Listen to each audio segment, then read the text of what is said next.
Hi everyone. So my name is Erica Steppert, and for my role play for this discussion, the way that I would help join in by gaining trust with the family would be that I'm going to demonstrate just introducing myself, getting to know them, getting their names, how old they are, and see why they are in this particular session, and just kind to connect with them in regards to what had happened. So, and this is how I would role play this out.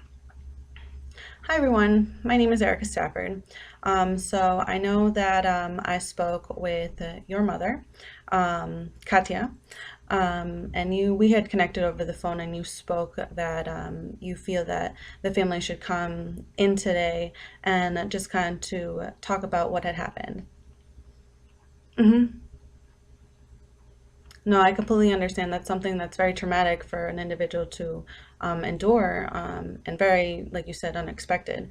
Um, and scary, definitely. Like you don't know how to react sometimes, and uh, it could be something that could impact everybody. And how do you feel about that, Carlos? No, I understand. Mm-hmm. Mm-hmm. No, I completely understand that. Like with you being disabled and being on disability, I can understand that that can be a stressful situation for the family. You definitely bring up a valid point. And Jorge, how old are you? 17. Oh, okay. No, yeah, like being in school and going through that stuff and not knowing what's going on with your little sister can be, um, yeah, can be intense, kind of, right? Definitely. I can understand. Not a lot of time that, you know, you don't know what's going on and you think everything is okay, you know. And Auda, how old are you? 14. So you're getting your own group of friends. I can get that, sometimes, getting into a new school. Oh yeah. Mm-hmm. Mm-hmm. Okay. Yeah, we can definitely like talk about that for sure. Sometimes you you react differently, and it's okay that you're here with your mom, your dad. I get that. It can definitely, you just gotta we gotta find a way to communicate what's going on.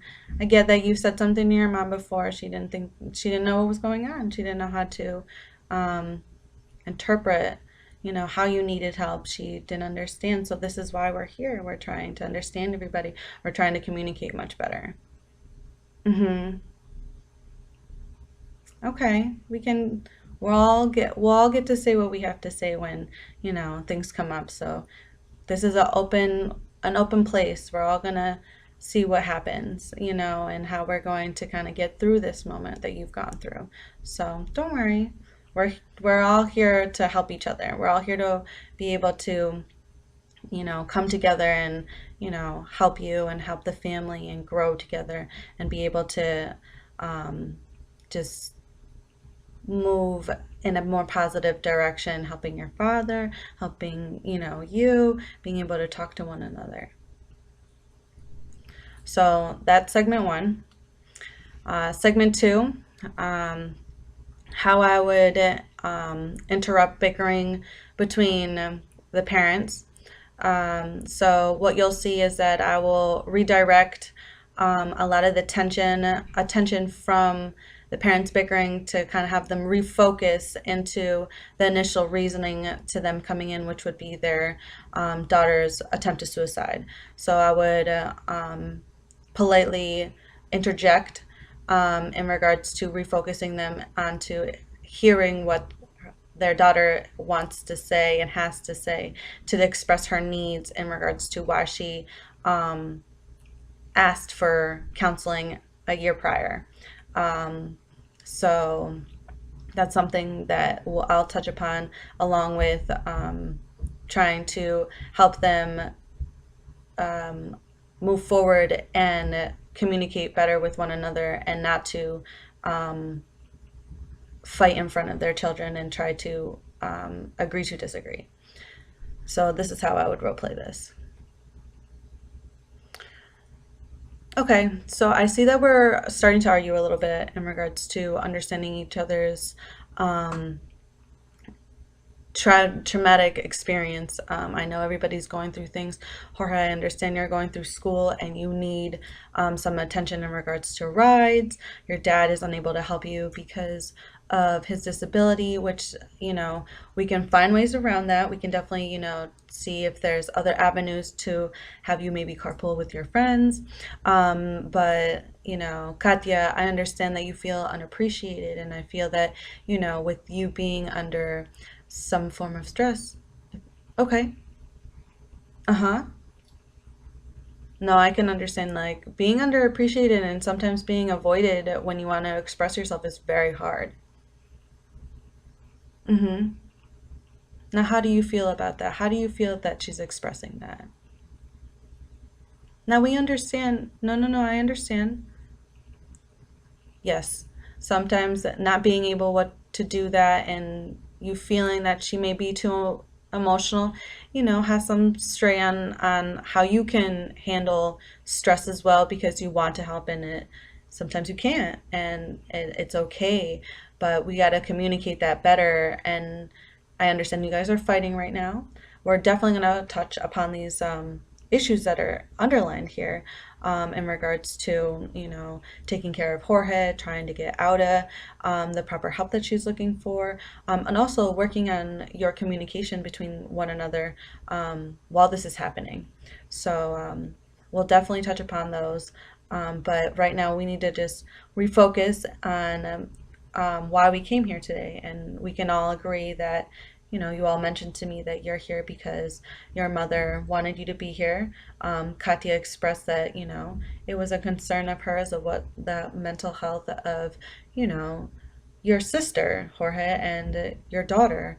So right now, let's go back to how Auda was feeling in regards to what, had her end up doing that and attempting to take her life. So let's not bicker. Let's be able to agree to disagree in regards to opinions. We'll definitely touch upon all of them, and we'll be able to help one another. Um, okay. No, I understand, Katya. Mm-hmm. Mm-hmm. Now we will work on the communication between you and your husband. Absolutely. That's something that I think at a later date we can touch upon on what would be good ways to improving your communication. Mm-hmm. And Jorge, that you can definitely be involved too. Yeah. This is supposed to help everybody. So don't worry. Auda. Uh-huh. Yeah, definitely. It'd be better when there's no yelling around. I could understand that. Not so much stress, right? Yeah. Okay.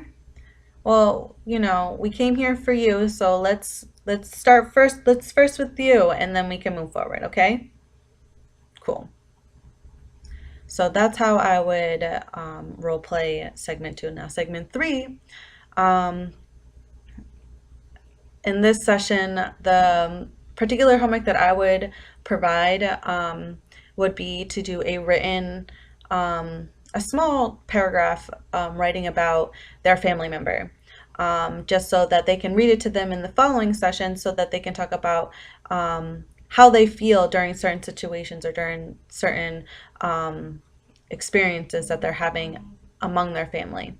Whether it be like, Jorge not being able to get a ride, the stress that he may be going through, he can write about that, or how the father may feel uncomfortable trying to help but feels like he doesn't want to avoid his wife, so he writes about, how he feels about his wife and how he appreciates her.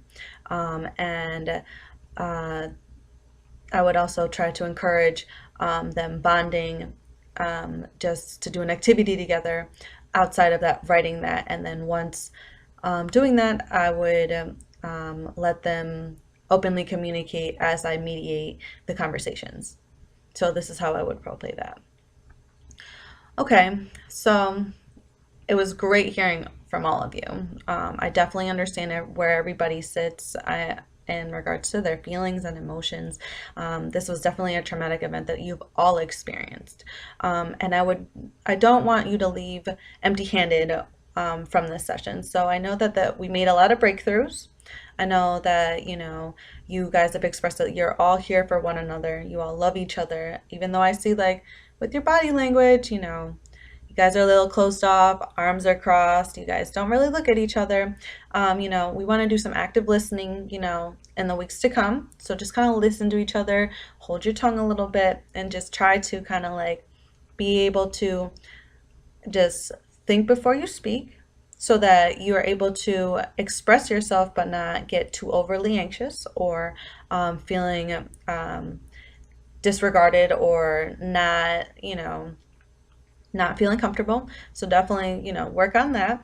With this reflection, feel free to, write whatever you would like. We're going to openly talk about this during next session. So kind of, write it.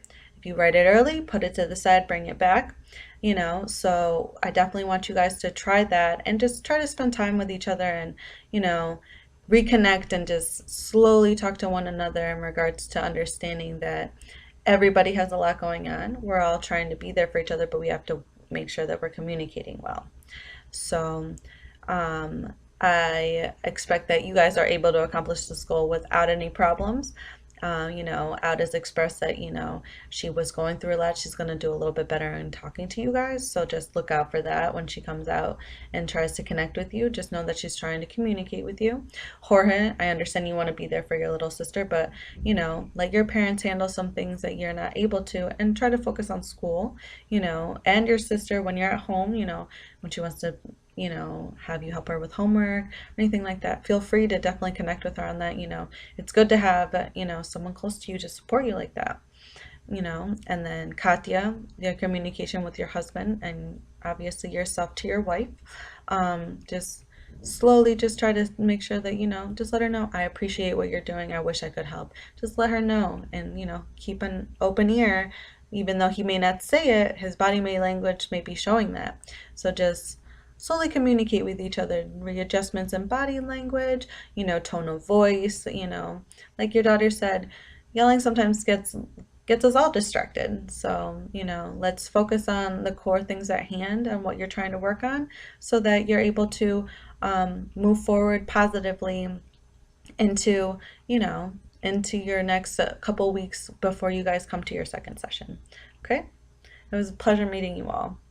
I hope to see you again. And, we'll talk soon. I definitely feel that, Katya, you can reach out to me at any point in time. Have a good night. Thanks. Bye.